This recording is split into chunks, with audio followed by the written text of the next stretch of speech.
మీకు ఎప్పుడూ కూడా వెంకటాచల క్షేత్ర దర్శనానికి అవకాశం వస్తే నేను రానన్న మాట అనవద్దు.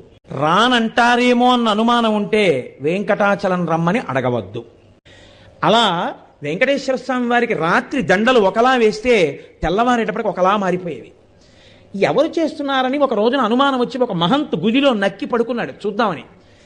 అర్ధరాత్రి అయ్యేటప్పటికీ అయ్యవారి పాలపీఠం దగ్గర రాయి తొలగి తేజోరూపంలో తరిగొండ వెంగమాంబ గారు వచ్చి హారాలు సరిచేస్తుంటే చూసి మూర్చిపోయాడు. ఇప్పటికీ తేజోరూపులై ఆనందనిలయంలోకి వెళ్ళి ఈశ్వరుణ్ణి సేవిస్తారు.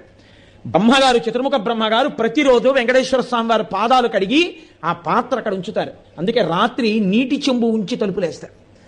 ఆ శేషాన్ని సుప్రభాతానికి వెళ్ళిన వాళ్ళకి దర్శనమిస్తారు. అంతటి మహానుభావుడు వెంకటరమణుడు.